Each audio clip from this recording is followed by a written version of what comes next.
Okay, I'm just going to show you really quick, or at least as quick as I can, some of the features of Training Peaks if you're new to it. If you have the basic plan, there are some things that you will not be able to see. For the most part, though, the things that are important you can all see, and then every week I also send out a summary of what your week is going to look like.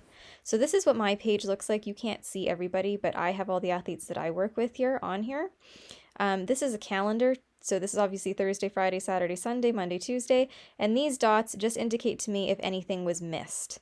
So if I inputted a workout, I can have a quick overview of how people are completing the workouts. This is the average. So you know that on a certain day you might have 2 workouts a day, and the color will just be indicative of the average TSS that you completed. I can also see if people have uploaded workouts, and I get notifications for different things like that. So each week I will send out a summary of your progress. If you are on a basic account, you won't be able to see your score unless I send it to you. But your scores kind of look like this. I am using Lauren's as an example. So this is the summary. Your CTL represents your fitness score. Hopefully, with training, this grows and just gets higher and higher and higher. Your fatigue is obviously how tired you are, and this is called form, but it's also known as freshness, which means how rested and relaxed you are. As an athlete, you are going to always be in the negatives, but coming towards testing weeks or competition weeks, you want to try to make sure this gets a little bit into the positives just to make sure that you're fresh and ready to go. As you can see, Lauren doesn't have an annual training plan put in yet, but if she did, you would see what's planned and you would see where she is currently at. This is just using a generic training plan that Training Peaks automatically creates, but eventually there will be an actual one put in there so she can follow her progress. Because Lauren doesn't have a lot of data in, she's all the way down here. This does not mean she has a fitness score of 10. It just means the data she's put in would make it so that it only represents 10 CTL. She could be up here for all we know. But the more data we have, the more accurate this becomes as time goes on. I'll show you someone who does have a full training program. So for example, Christiane here has an actual annual training plan put in. So she has enough data that this line is actually quite accurate. So if she follows the training plan, she will eventually get back on track and hopefully hit her target score of 67. And the shaded blue part is what's planned, and these dots, or this solid line here, is what she's done. Dots is where the plan puts her. So the original plan wants her to kind of be up here, but then the modified plan predicts that she will take a little bit of a slower trajectory all the way up, but she will eventually get back on track towards March. So when you go onto your desktop, you can click on your profile. So I'm just going to show you. Lauren has a basic account, so I'm going to go with that just so you can see what the kind of nuts and bolts of it look like. So in the zones, as she collects more data, I'll get notifications saying that her threshold has changed, and I go in here and I change this. And as I get to know her running habits, I can figure out what her overall max heart rate could be close to. Up here is just kind of settings types of things. So right now, you can change it whether you want it to metric or imperial. She can share herself with another coach if she wants to. Gives me when I send her things to look at, and that's pretty much it. That one's pretty boring. Okay, so now I'm going to load her profile.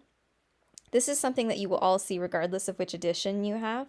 So both training groups have different workouts put in, and some of them are individualized slightly. There's not a lot of differences because you have all so far done the same amount of work.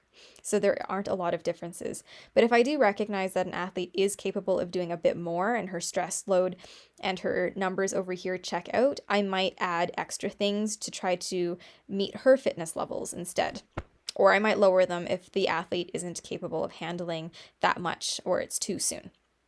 But the general idea is that you do have a general amount of aerobic fitness. So as you can see on Lauren's schedule here, she's got the U16 schedule, so she's got the runs and the weights. Just to understand how a couple of these things work. So strength is inputted as 50 minutes, and this is going to turn green if she completes 50 minutes of the workout. or at least 50 minutes of the workout. I have not inputted TSS. TSS represents your training stress load. Doing weights doesn't really stress your body too much, so I'm not going to put it in, but I have put it in so that if she completes the proper amount, it will turn green. Running is a different story. Running does put a lot of pressure on your body, so I have entered data that makes it so that it turns a certain color based on the training stress score that she's received. So this workout was set at 94. She hit it a little bit low today. You can also end up in the yellow or the orange if you go way over. So if this is set at 94 and you end up going, let's say, 150, that's a ridiculous amount, but it means you were highly stressed, probably doing something you shouldn't have been doing. You were overexerting yourself. So it works both under and over. You just have to look at the numbers and see if it checks out for you. You can see the workout details on this side. As you do training, I build the workout on here so that when you pick it on your watch, you actually get real-time data to make sure that you're doing the certain sets at certain times, if your watch has that function. This is your RPE. I really want to know this. This prevents me from chasing you down and having to ask you how your run went, because I'll see it right here. Smiley faces is how you felt. If you felt like crap while you were doing it, then you are not going to put a smiley face. The number represents how hard you felt you went out. So what I can do is I can click on Analyze. More often than not, these don't line up very well, but the general idea is that you can see what your different stats were doing at different times of the workout. So the red represents heart rate, green represents pace. I can see in here, and based on the shaded background, whereabouts she was doing this workout. So we know that this was her sprint part of the workout and this was her walk part of the workout. We know that this long chunk here represents this chunk here, and I know that she was going certain paces with a certain heart rate for a certain amount of time. This is how I can see where you can make improvements. If you have sudden drops, if you have areas where you're constantly at the same pace, maybe I'll say, can you try moving it up? Move your arms a bit faster, stuff like that. So this is really what matters. And then here is also really important, heart rate zones. So if you're ever doing a workout where there's sprint pieces and there are more sprint pieces than long pieces, you know you need to be in this 5C and anaerobic heart rate capacity zone way more than the other stuff. So that's how you can check, because sometimes your brain is telling you you're doing a certain amount of effort, but your body is not doing anything close to it. So the general idea is you want to make sure this number grows. You want to make sure this number doesn't get too low. This number is low right now because Lauren doesn't have much data in here, but the more she puts in, the more this will become accurate. Total TSS, that is how much she does in a week. The plan is inaccurate, but if we were to go to someone who had an actual training plan, it would tell you the total rate here, and then it would tell you if she completed it over here. That's all that we care about.